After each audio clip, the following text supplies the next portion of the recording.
मेरी शादी होने वाली थी। मेरी शादी मम्मी-पापा की मर्ज़ी से तय हुई थी। मैं बहुत खुश थी। मेरी शादी रोहन से तय हुई थी। मेरे भैया की शादी अभी कुछ महीने पहले ही हुई है। मेरी भाभी का नाम राधिका है। मेरी भाभी बहुत सुंदर है, साथ ही बहुत अच्छी है। जब से भाभी घर आई हैं, घर में एक अलग ही माहौल रहता है। मेरी भाभी से मेरी अच्छी बनती है, लेकिन एक बात की वजह से मुझे नहीं पता था कि मेरी सोच इतना बदल जाएगी। एक दिन रोहन जब घर आया था, तब मैं, भाभी और रोहन साथ में एक कमरे में थे। हम लोग बैठे ऐसे ही बातें कर रहे थे। ऐसे ही बातों-बातों में उन्होंने रोहन से कह दिया कि आपने भी क्या देखकर इसे पसंद कर लिया? आपका दिमाग तो सही है, अभी भी मौका है, आप बच सकते हो। शादी अभी हुई नहीं है, इतना भी होता तो शायद मैं बर्दाश्त कर लेती, लेकिन उसके बाद जो रोहन ने कहा उससे मुझे ज़्यादा बुरा लगा। रोहन ने कहा कि क्या करूँ भाभी, आपकी जैसी सुंदर तो मुझे शायद मिलेगी नहीं, तो अब जो मिली है उसी से कर लेता हूँ।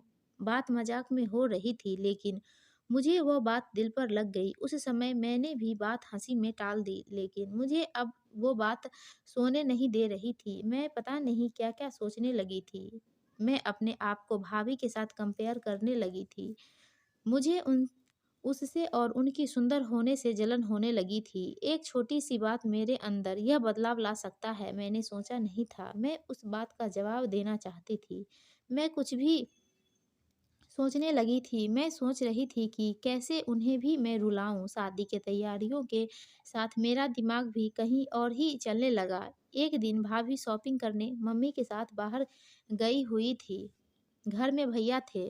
मैंने सोचा था कि भैया को कुछ ऐसा कहूँ जिससे उन दोनों के बीच में झगड़ा हो, थोड़ी कहा-सुनी हो, भाभी थोड़ी परेशान हो। उस समय मैं बस इतना चाहती थी, लेकिन मुझे नहीं पता था कि मेरी उस बात से उन दोनों की ज़िंदगी में ज़हर घुल जाएगा। भैया भाभी को फ़ोन लगाकर पूछ रहे हैं कि कब तक आओगी? भाभी ने कहा बस आ ही रहे हैं। भैया बोले कि पहले भी यही बोला था, अभी भी यह कब तक आओगी? मैंने उस बात को पकड़ लिया और भैया के फ़ोन रखने के बाद मैंने कहा कि खूबसूरत लड़कियों की बात का कोई भरोसा नहीं होता भैया, पता नहीं क्या-क्या छुपाती हैं, क्या झूठ बोलती है, आखिर वो भाई तो मेरा ही थे। उन्होंने भी मेरी इस बात को पकड़ लिया, पूछा क्यों क्या बात कर रही है? तुझे कुछ पता चला क्या? मैंने जानबूझकर ऐसा दिखाया कि मैं कुछ जानती हूँ और उनसे छिपा रही हूँ। मैंने कहा नहीं कुछ नहीं, मैं तो बस ऐसे ही बोल रही थी। भैया ने फिर पूछा तो मैंने और ज़्यादा उन्हें परेशान किया। मुझे पता था कि वो जितना परेशान होंगे उतना ही भाभी भी होगी। मैंने उन्हें ऐसे ही कहा कि भैया मैं क्या बताऊँ, आप खुद समझदार हैं।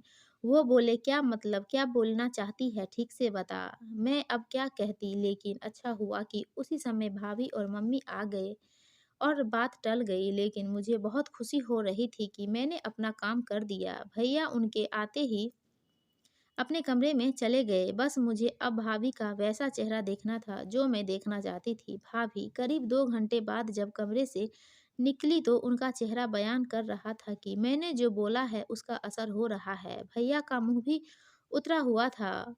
उस दिन से भाभी का बोलना और हँसना कम हो गया। भाभी का मुँह उतरा रहता था। मैं पता नहीं कैसे इतनी कठोर हो गई थी कि उनके आँसू से मुझे खुशी मिल रही थी। भैया और भाभी में सब कुछ ठीक नहीं है, इस बात का पता अब हमारे घर में सबको चल गया था। भाभी अब मुझसे भी बात नहीं कर रही थी, लेकिन मुझे बुरा नहीं लग रहा था। एक दिन भैया भाभी से किसी बात पर बिगड़ गए और सबके सामने उन्होंने घर से जाने के लिए कहने लगे। मम्मी और पापा ने कहा कि क्या हुआ, क्या बात कर रहा है, ऐसा क्या हुआ? लेकिन वो बोले कुछ नहीं। भाभी को वो बात बहुत बुरी लगी और वो घर से जाने लगी। मम्मी ने कहा कि शादी सर पर है, ऐसे में कहाँ जा रही हो? भैया बोले उसे जाना है तो जाने दो। भाभी मेरी तरफ देख रही थी, लेकिन मुझे ना बुरा लग रहा था, ना मैंने उन्हें रोका। भाभी अपने घर चली गई। शादी में सिर्फ 1 सप्ताह बाकी थे और भाभी घर से चली गई। घर में मम्मी, भैया और पापा को देखकर अब मुझे थोड़ा बुरा लगने लगा था, पर मैं अब कुछ नहीं कर सकती थी क्योंकि बात बहुत आगे निकल गई थी। सच बताऊँ तो बात इस हद तक चली जाएगी इसका मुझे भी अंदाज़ा नहीं था। शादी के समय सभी के मुँह उतरे हुए थे और इसका कारण मैं थी। लेकिन यह बात मैं कैसे बता सकती थी? भाभी को मम्मी ने फ़ोन की, लेकिन वो नहीं आई। घर का माहौल ही बदल गया। भैया से सभी पूछ रहे थे कि ऐसा क्या हुआ, लेकिन वो भी कुछ बता नहीं रहे थे। घर की रौनक ही चली गई थी। शादी के दिन भाभी अचानक ही वापस आ गई। भाभी को देखकर मम्मी खुश थी। मैं अभी भी भाभी से बात नहीं कर रही थी। सोच रही थी कि किस मुंह से बात करूं। मेरी वजह से भाभी इतना परेशान जो हुई।